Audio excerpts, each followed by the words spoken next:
My father said he didn't want a reminder of my real mother living in his house. 11 years later, he showed up at my door, trembling, demanding I name my unborn son after him. That was the moment I realized some men don't want forgiveness. They want ownership. I was 17 the night my father told me to pack my things. Not because I had done something wrong. Not because I was reckless or disrespectful. But because I looked too much like my mother. He didn't even say it gently. She can't stand looking at you, he told me, standing in the doorway of my childhood bedroom. And I'm not going to ruin my marriage over this. My stepmother stood behind him, arms folded, lips tight, victorious without smiling. She never needed to raise her voice. Her power lived in silence and suggestion. I waited for him to hesitate. He didn't. The woman who gave birth to me had been dead for 5 years by then. Cancer took her slowly, painfully. After the funeral, my father remarried faster than grief could settle. He said he didn't want to be alone. What he really meant was he didn't want to remember. And I was the last reminder left. He watched as I stuffed clothes into an old suitcase.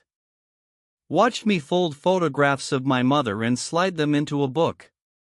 Watched me pause, hoping he'd stop me. Instead, he said, "You'll understand when you're older."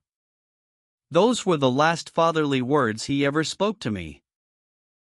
I slept on a friend's couch that night. Then another. Then another. No calls. No check-ins. No apology.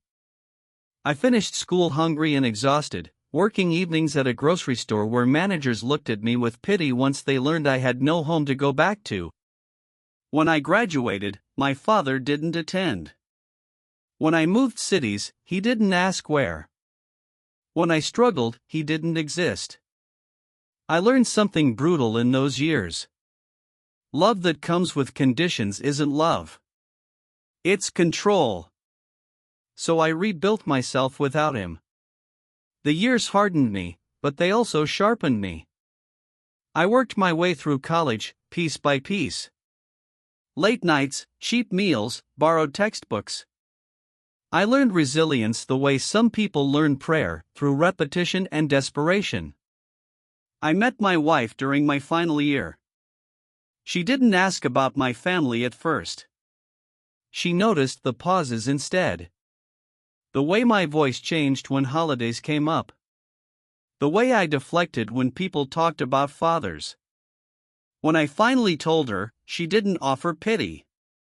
She said, "Then we'll build something better." And we did. We built stability. Trust. Quiet happiness. And when she told me she was pregnant, something inside me cracked open. Not fear. Hope. My father reappeared 3 months before my son was due. Not with an apology.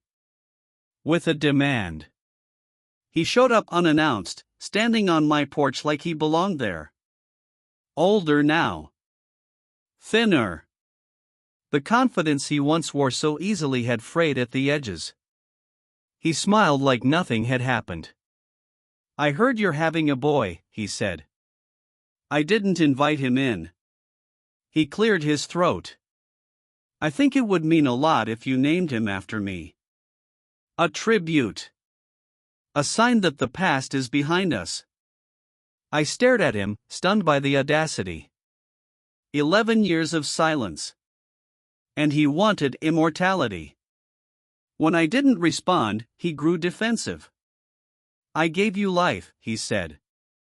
"That name is legacy." Legacy. The same man who erased me from his house now wanted his name carved into my future. I asked him why now. His answer revealed everything. "My wife left," he admitted. "And people ask questions. Family matters again. I wasn't his son. I was his redemption project." I won't lie. Part of me wanted to scream. Part of me wanted to slam the door. Part of me wanted him to feel even a fraction of the abandonment he gave me. But revenge doesn't always roar. Sometimes it waits. A week later, he returned. This time with guilt carefully packaged as remorse. He talked about mistakes, regret, time running out. Then he said something that sealed his fate. I need this, he said. I deserve this. That word, deserve, cut deeper than any insult. I realized then that he hadn't changed. He had just aged. I invited him inside. I sat him down. And I told him everything. What it felt like to be thrown away. What it cost me to survive. What he missed. What he lost. He tried to interrupt. I didn't let him. Then I handed him an envelope. Inside were copies of old letters. Letters my mother had written to him before she died. Letters he never opened. In them, she begged him not to let me become collateral damage in his new life. His hands shook. And for the first time, he had nothing to say. I stood and said the words I had waited 11 years to speak. My son will not carry the name of a man who abandoned his child. His face collapsed. I named my son after someone who stayed, I continued. Someone who loved without conditions. I told him the name. It wasn't his. It was my mother's father. A man who never left. My father didn't yell. He didn't argue.